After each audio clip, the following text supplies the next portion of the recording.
Daily Heavenly Manna, July 29th. Our God whom we serve is able to deliver us. Daniel 3:17. The Lord's providences vary, and it is not for his people to decide when shall come remarkable deliverances, and when they shall apparently be left entirely to the will of their enemies, without any manifestation of divine favor on their behalf. Sometimes, the Lord's people who are bound, restrained of liberty to proclaim the truth, find, as did the 3 Hebrews, that the fire burns the cords and sets them free, and really gives them larger opportunities to testify to the glory of our God than they could have had by any other course. It is not, therefore, for us to predetermine what shall be the divine providence in respect to ourselves. We are to note the point of right and duty, and to follow it regardless of consequences, trusting implicitly to the Lord. Reprint 2496. Welcome back to the Deep Dive. We're here to really pull apart some interesting ideas from sources you bring us. And today we're looking at something from Daily Heavenly Manna, July 29. This is a fascinating idea, really, about how tough times might actually surprisingly open doors. Yeah, it's a powerful concept. And the core of it touches on this ancient insight. You find it in Daniel 3.17 too, this idea that our God whom we serve is able to deliver us. Right. But the twist here, and what makes this source so interesting, is that this deliverance, this help, well, it often doesn't look at all like what we'd expect. It shows up right in the middle of the hardship. Okay, so let's unpack that. The text says something like, the Lord's providences vary, and crucially, that it's not for his people to decide when shall come remarkable deliverances. What are we supposed to make of that? Well, it's asking for a pretty big shift in perspective, isn't it? It means letting go of trying to control when and how help arrives. We naturally want things to resolve quickly, neatly, maybe like we planned. But this suggests the path forward, the solution, might appear in a totally unexpected way. It's less about planning the escape route and more about trusting that a way will emerge, even if it looks different. That's definitely easier said than done when you're right in the thick of it, though. And the source points this out, right? It says sometimes people are apparently left entirely to the will of their enemies without any manifestation of divine favor.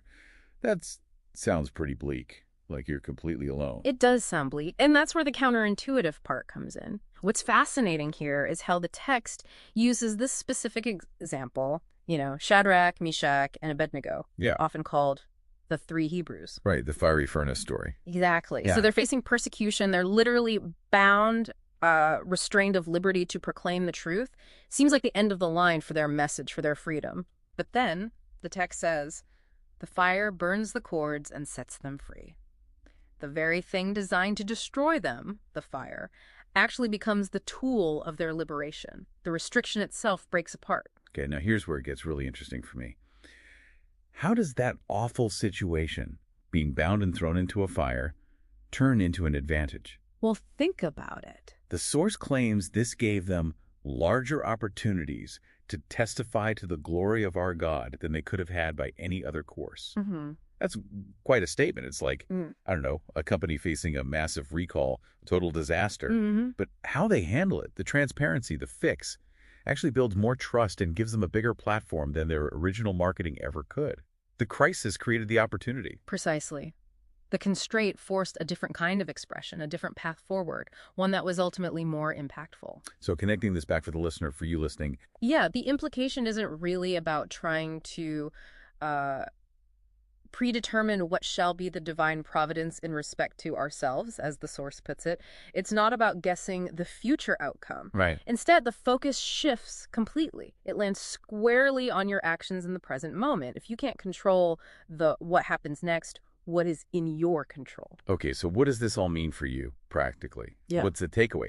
It seems to be about identifying your own principles, your duties, what you know is the right thing to do in that moment. Exactly. And the source says, we are to note the point of right and duty and to follow it regardless of consequences, trusting implicitly to the Lord. It's about acting with integrity. Right, focusing on your part. And trusting that even if the path looks completely blocked or goes somewhere unexpected, following that point of right is the way forward. Less focus on the outcome you can't control, more on the actions you can. Fundamentally, yes. It boils down to this. Sometimes the very thing that feels like a restriction, like being bound or facing a dead end, can paradoxically create the space for greater freedom, a bigger impact, a chance to really show what you stand for. Constraint becomes a catalyst. It really makes you think. So maybe the question for you to reflect on is this. When you're facing those tough consequences, those unforeseen challenges, how might focusing purely on your point of right and duty, on acting with integrity right now, actually unlock an unexpected path? Could that intense focus on your own actions, trusting implicitly in doing the right thing, reveal a potential or an opportunity you just couldn't see before? Something to consider. That's our deep dive for today.